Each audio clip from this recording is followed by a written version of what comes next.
So when I was 7 months pregnant, we moved to the Netherlands, and it was just such a complete change of everything. Like going to the verloskundige praktijk here, they know your name. They actually want to know about you as well. Like they're interested in you as a person and not just there to check if your baby is healthy. Done. Like they it felt very different and welcoming and really nice. So I imagine. Yeah, and in the end, I actually ended up with the same verloskundige who did the birth of both of my children. So Nice. So that's really nice. Like she was there for both of them. Both of them were home birth, right? Yes, both home births. Wow. Yeah, first child. He's now 3.5 years old, and he says it all the time. He is 3.5. Yeah, that was very long, but for me, it felt very doable. When you do a home birth, you can't really have any medication. You can't go for an epidural or anything. So I just prepared as well as I could. We rented a home birthing bath. So my husband set it all up in the living room, and that went really well. I had a TENS machine, so that helped with the contractions, and I had my yoga ball. So I just sat on there until it was time to move into the bath. It took about 18 hours almost. So that's average for first time giving birth.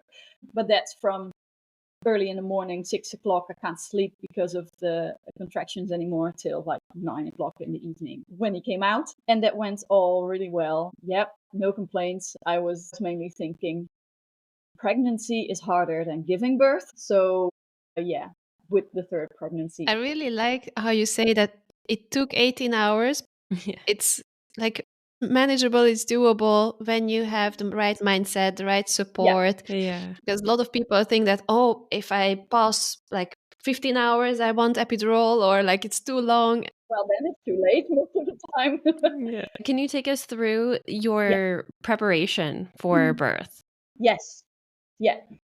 So we started back in London, which was also handy because my husband doesn't speak Dutch. So everything was still in English there. So we went to some birthing classes where it was just explained to us what happens in your body when you're giving birth, what stages do you need to go through, but also how can your partner help. I ended up over preparing, as I always do for everything. I had like all of these like different essential oils ready in mixes so that my husband could put it in the diffuser, if I needed extra energy or if I needed to calm down. Like I had all these mixes made. We didn't use any of it. I knew that I wanted a home birth as natural as possible, but of course you don't know what's going to happen to your body. You don't know how much pain you're going to be. So I was always open to, in case we needed to go to the hospital and have an epidural. Luckily, I didn't need to. But yeah, so we did some birthing classes, and I did twice a week a yoga class preparing. So yeah, those are really nice. Mainly, I guess it's mainly stretching, breathing exercises. And then every class you kind of learn about a different aspect of giving birth, or the first week after giving birth. Like the postpartum. Yeah, but specifically like the first week. Yeah. Afterwards. Yeah. So that just puts you in the right mindset of, I know what can happen to my body. I know all the options that are available. So then at least you and your partner can make good decisions while you're giving birth. So I really think preparation is good. You could get scared with all the things that can happen, but you don't know what's going to happen. So it's hard to prepare for something that you've never felt before, that you don't know what it's going to be like. But at least knowing all the options that you have is really good. So I actually had, my birth plan had an A, B, and C. Nice. Yeah. And I used exactly the same one for the second time. It went so well that I don't need to adjust anything in this plan. Just print it out again. Yeah, I remember we talked before. Yeah. When you were pregnant and you said, if it's gonna be the copy of my first birth, I would just sign it. It would be so nice. Yes, but then with the hope that it's a bit faster than the 18 hours. Yes. Well, it was. Take us through the second birth and how that pregnancy differed, because you spent all of that pregnancy in the Netherlands. Yes. Yeah. So in the Netherlands, you have more scans. You see the verloskundige more. And you also have those in between appointments where they just listen to the heart. It felt way more personal as well. I think maybe also because I live in a village. I think they are with 5 or 6 verloskundige midwives. So throughout all your appointments, you get to know all of them as well. Yeah, and that's also something what we often suggest to our clients, to book the meetings so that you meet all the midwives who are in the midwifery practice. Yeah. So then at least you know all of them before you're going to give birth and someone's coming into your house, and then they know you, know what you want, know what kind of person you are. So, they know you had a home birth before that was successful, so you would like to do that again. So they try to do everything to make that happen for you as well. Of course, once the decision needs to be made, like, it's all wrong, we need to go, which is what happened during my second birth. You trust that person completely as well. You know exactly, like, they've tried everything, but it's time to go to the hospital now. So I did have 2 home births, but after giving birth, it didn't go so well. So I actually ended up in the hospital for a night. But that birth went much faster, 4.5 hours from start to finish. It was all week. It was already like, oh, is it starting today? I feel lots of rumbling. It's happening. And I went in a couple of times, but it didn't happen. So they, I don't know the English word, strippen. They stripped me the same, but that didn't really lead to anything. So I was weak. What was the reason that they did the sweeping, it's called in English? Membrane sweep. Yeah. So the first one was at 40 weeks exactly. That was just more of a, like, I just feel so many things in my body. Maybe that can help to really get it started. Okay. So that was mainly on my request. Like, let's just get this baby out. It's time. That didn't really do anything. So 4 days later, they tried it again. Yeah, but didn't do much. And 3 days later, it really happened. And then it started. It got very intense very quickly. And he was like, no, you don't tell me when I'm coming. I will tell you, and then I come right now.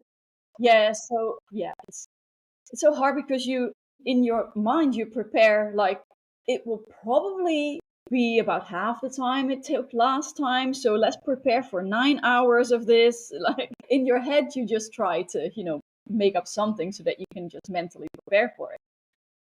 So you think, okay, well, 9 hours. Oh, well, after half an hour, it's actually quite intense. I guess I should call the midwife already now, because, I mean, in an hour from now, might be too late. So the midwife came along and was like, okay, yep, it's happening. 2 centimeters. And I was like, only 2? It already felt like my body did so much work, but And it did. it did. Yeah. But it felt like 2 is not nearly there. Yeah. But I also feel like I needed to be checked the whole time so that I could be told how far along I was. Just that's what happened the first time. I think they checked me, I don't know, 4 or 5 times or so, trying to tell me, all right, and this is how far along you are. That was the first time. But this time, so half an hour passed, and she was like, yep, call me back when it's intensified. So half an hour later, we called again. Because it was very, very intense, and I couldn't even properly do anything anymore. So usually you think this is 5 hours long, this process. So that was already within an hour and a half. It was very intense. Remember, I didn't even get to sit on the ball again. I just sat on the couch with the TENS machine way more up than I had before. And my husband was just getting the birthing bath ready. It still needed to be inflated, filled up. Yep, still needed to be inflated. The water still needed to be filled. So he was just doing that. The midwife was getting everything ready because, of course, like we had the table. I was going to go on there afterwards. It had to be ready. And I was just sitting there on the couch, just constantly having contraction after contraction. So one of the two would come to me to hold my hand during my contraction and then leave again to go and do something. And then while I had my next contraction, one of them would run to me again to come and hold my hand. But yeah, no, that was very intense. But now that I look back at it, it's actually really nice that both my midwife and husband were trying to get everything ready, and the pool wasn't really even fully done officially. But then the midwife asked me, "Are you sure you want to give birth in the pool?" And I was like, "Yes!" I mean, that's how you react when you're giving birth. Yes. You're just very direct. So I just was very sure that I wanted to do it. And then I thought afterwards, I don't even know if I can get to the pool, like physically. And it's, what is it? I don't know, 7 meters to walk from the couch to where the pool was. And then I stood up and I was like, oh, this is a very intense contraction. And it keeps on going and it keeps on going. And I told the midwife what was going on. But the one time before that she checked me, I was on 6 centimeters or so. And that was 20 minutes beforehand. So the way that it felt was like 2 contractions in one. It just had like its peak and then it kind of went down a bit and then again. And I was just like, I don't know if I can physically make it to the pool. So they both helped me up, and the midwife already knew what was going on because that second contraction was just literally the baby moving down with the head already. So they both helped me, and I couldn't make it into the bath before I had my next contraction again. So I was just standing there like between the table and the step to get into the bath. And I was just like, is the baby coming right now? In the meantime, my mom was called as well. And the kraamhulp. So that's the afterbirth care with the home birth care there as well. So as soon as the kraamhulp came in, she was told by the midwife, like, okay, if you want your mom to be here, she needs to come now because this baby isn't going to be longer than 20 minutes. And I was just like, but I'm only 6 centimeters there. You see, that's why it's not always a good idea to check the dilation because it can change in 20 minutes from So 6 fast, to 10. Yeah, so the baby was literally already like just coming out. Yeah. So I stepped in the pool. My mom came in through the back, and I just saw her coming in through the window. And I was like, okay, good. Okay, my mom is here. And I think 3 minutes later, our daughter was there. So she made it just in time. It was fast and very intense. It went really well up until that point. So we were cuddling in the water with our daughter. My husband was not in the pool with me, but was sitting around the edge. And then I had to get up to get out and give birth to the placenta. But as soon as I got up, apparently a lot of blood came out of me. So that was already for the midwife a point of concern. So of course, I think at that point, my mom took our daughter to hold her, and then the midwife to check on the baby, but also on me. So midwife and husband helped me to get out of the pool and onto the table, and my placenta didn't want to come naturally, so I was bleeding a lot. And for me, I mean, I just given birth, so I didn't feel it. I had to push a couple of times, but the placenta was just stuck, and she could feel it. There was no movement in my stomach.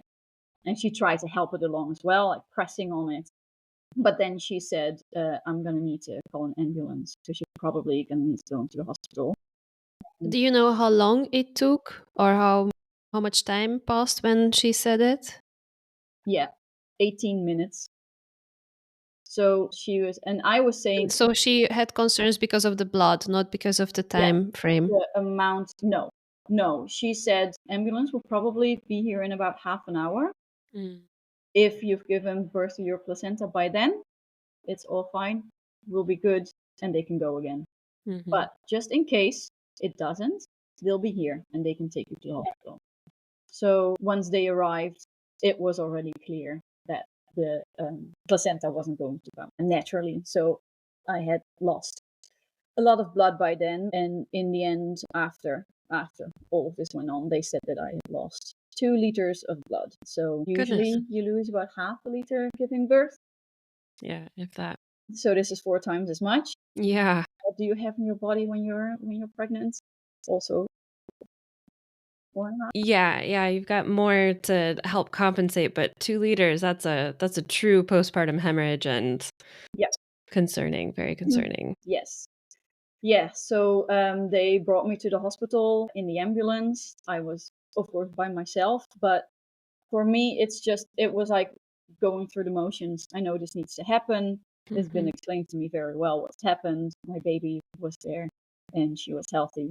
My husband and my mom had my baby. So I was not concerned about that at all. I was just like, all right, let's get this placenta out of me. Let's do it. And then, So we your can get baby back. and your husband couldn't come with you to the hospital? No, they're not allowed to be in the ambulance with you. So apparently mother and baby are never allowed to travel together in an ambulance after giving birth.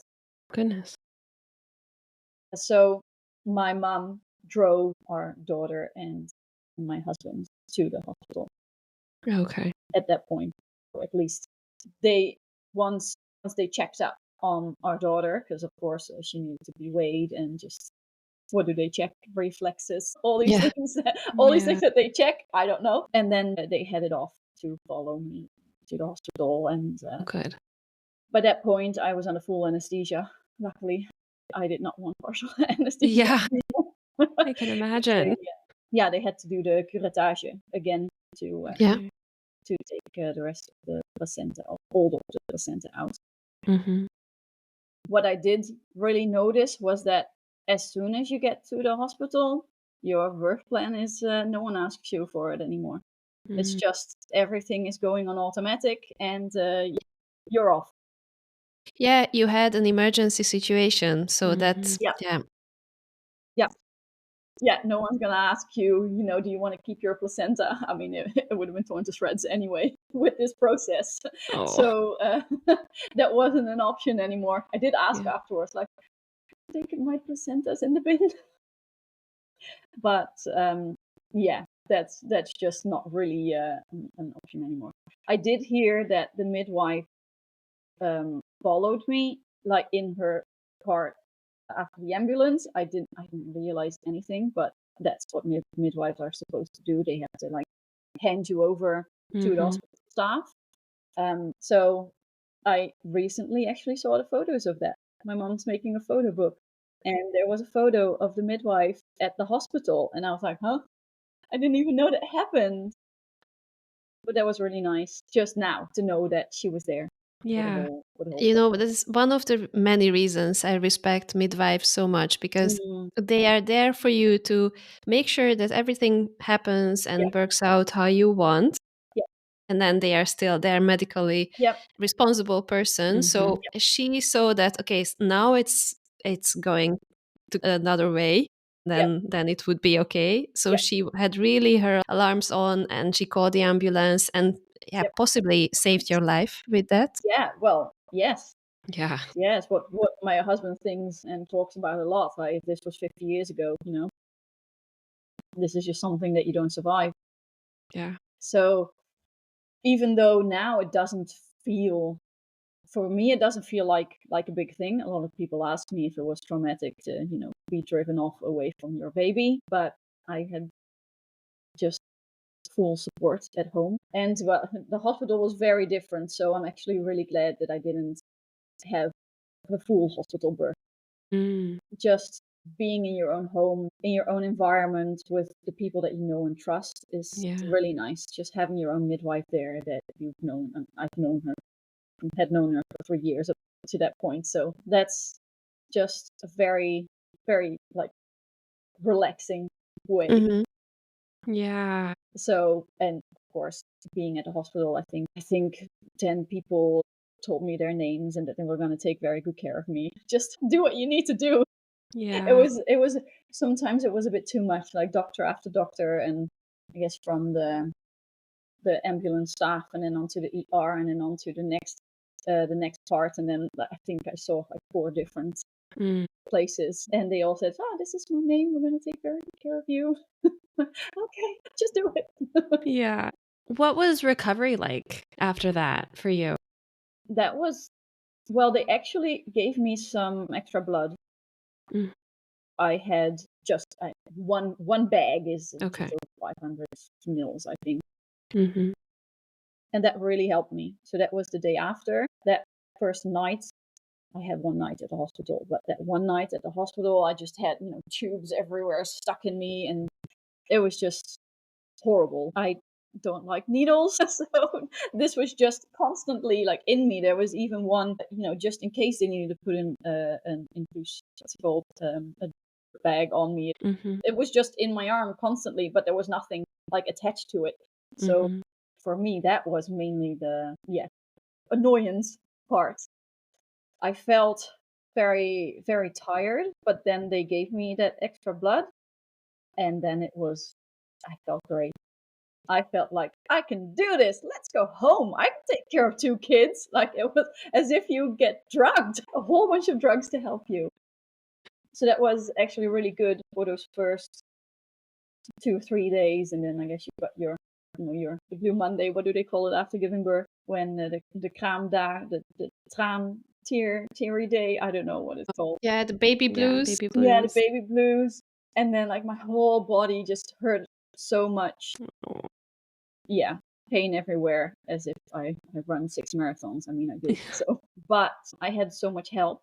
So we had a really nice source of afterbirth care. Maternity nurse. Yeah, But maternity I think nurse. by now everyone understands kraamverzorgster. Yeah. My mom helped a lot, and 3 weeks later, my parents-in-law came over from New Zealand. So they were there for 3 weeks. So that was a big help. Nice. I was very tired. I was just white. Like I didn't have any color in my face, in my lips. It was just like I barely had any blood in my body. Yeah.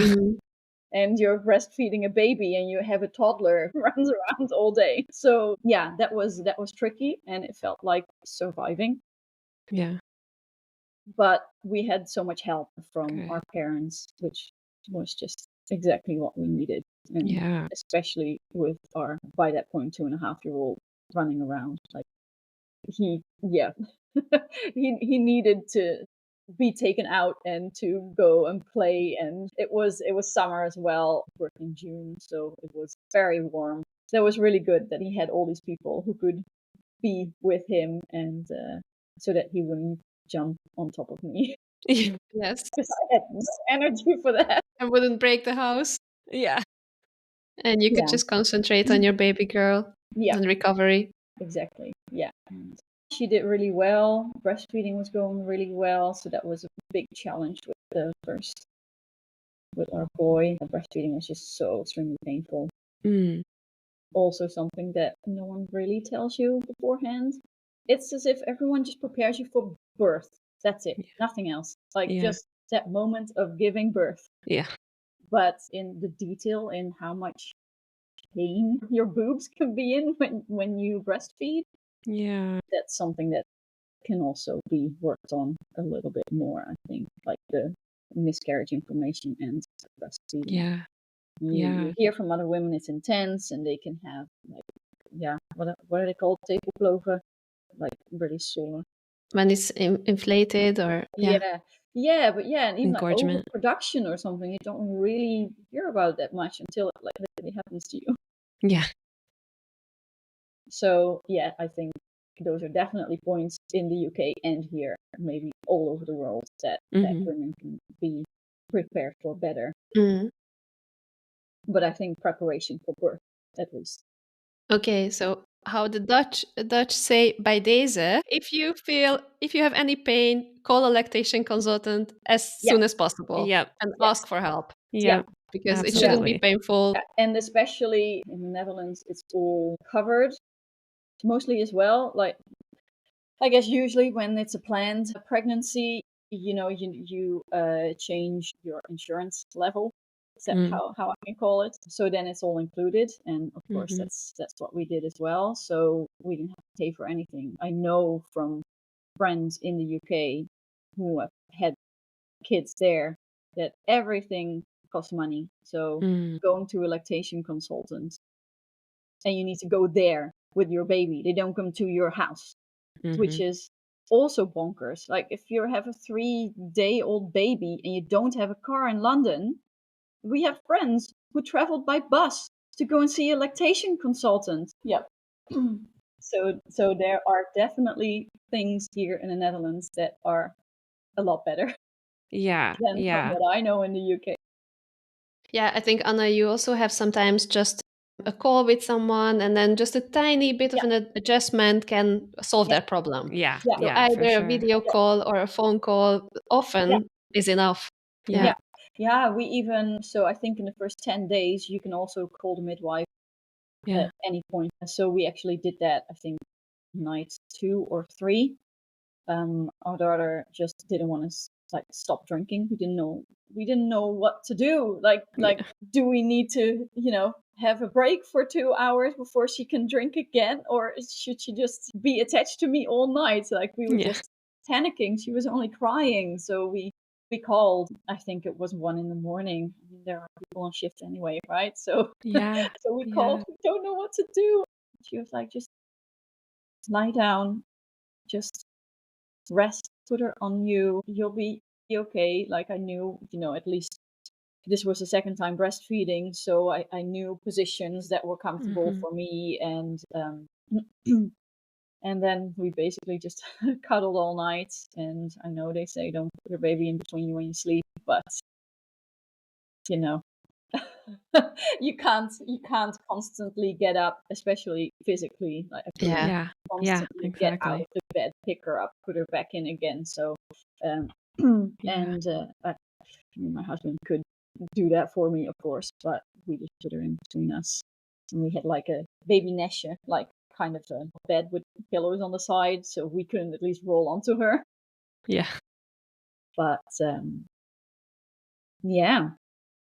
mean, having a newborn is hard, but now that I look back at it, I think the first time was harder because of all the breastfeeding pain that I had than the second time, even though I'd lost a whole bunch of blood.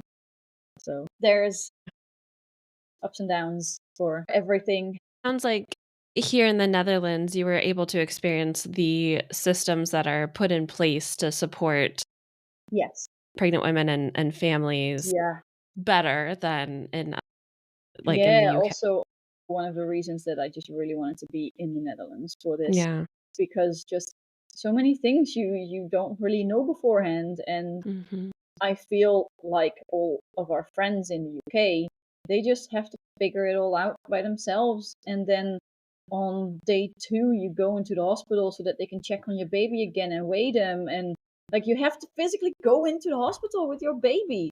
It just, that doesn't make sense to me. Exactly. It doesn't really promote good postpartum recovery or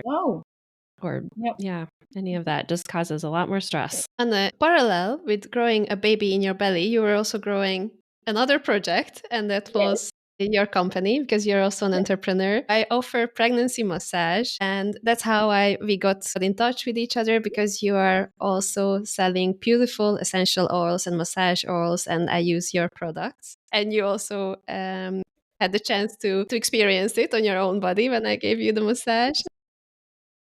If you could also tell us about your business.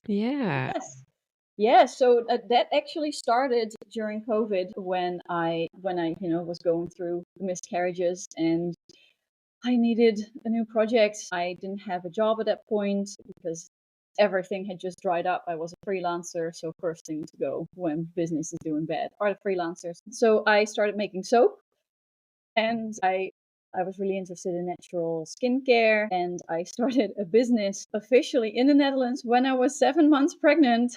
I signed up with the KVK to start my business in natural soaps and skincare. So it's been very slowly growing with me and the kids. My business is called Zapy. So Zapy is the Dutch word for soap, and it's Anglified, so you spell it Zapy. But yeah, I really got into using natural skincare, which made my skin much better. So I wanted to learn how to make it, and I started with soaps, which is quite a difficult thing to do, but I wanted to give myself a challenge. So yeah, I have a whole line of soaps for every part of your body, basically: hair, face, hands, general body bars, shaving even. And very soon after that, I wanted to do more skincare as well. So I started with body butter and massage oils, and of course baby massage oil as well, because I always use it on my baby. So I wanted to bring out some products for that. And now, being back after my second maternity leave, I actually have a full baby line as well. So I have a bum balm and an eczema balm. Yeah, lots of products for babies. My daughter has your lip balm. That's not the baby line. Oh, yes, this is the lip balm. Yeah. Lip balm in her bag every day. She's 6 years old, and then she's so proud that, oh, I have a bit of a dry lips, and I have to put my lip balm with the bee wax in it. Yeah, she loves it. Yeah. Oh, that's great. Yeah.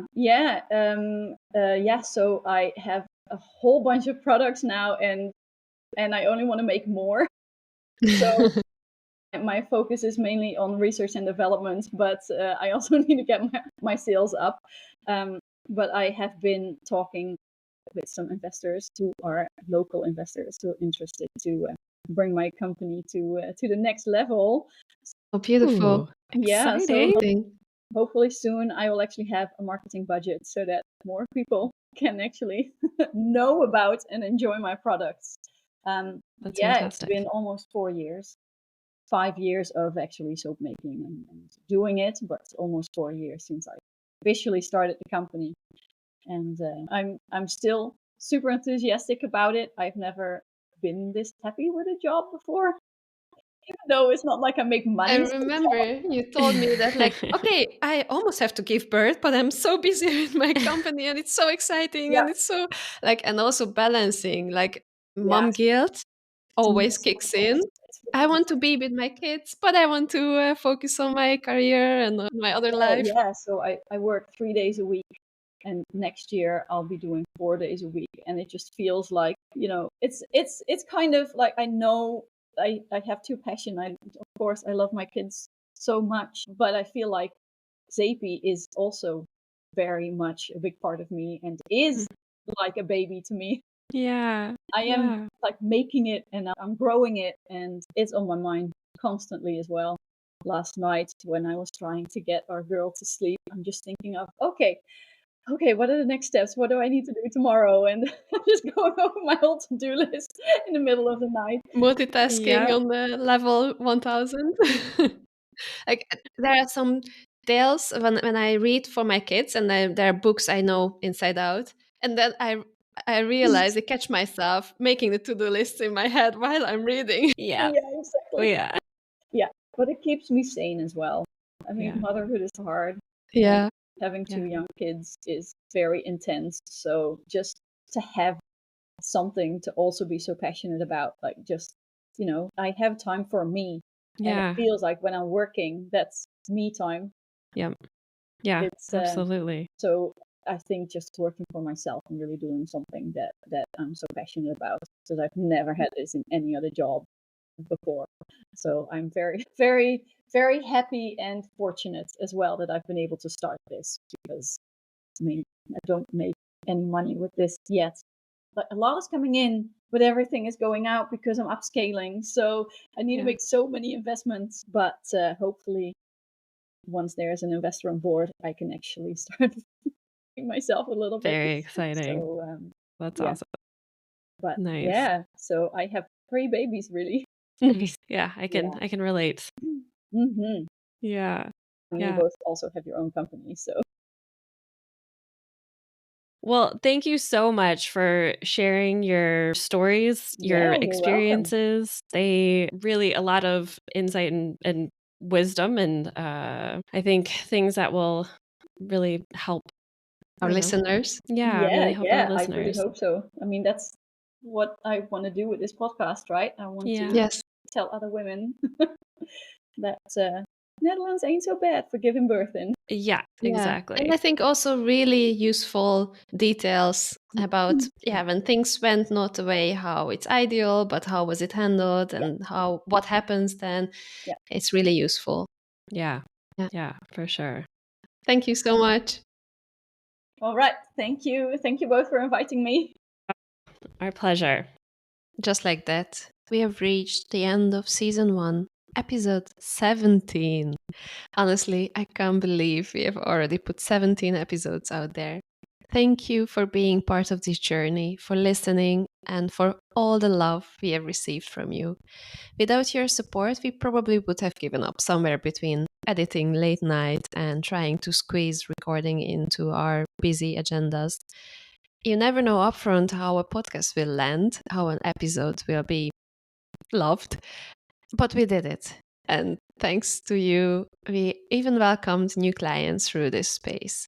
Some of them already given birth, others are still enjoying pregnancy, and all of them are part of this beautiful community.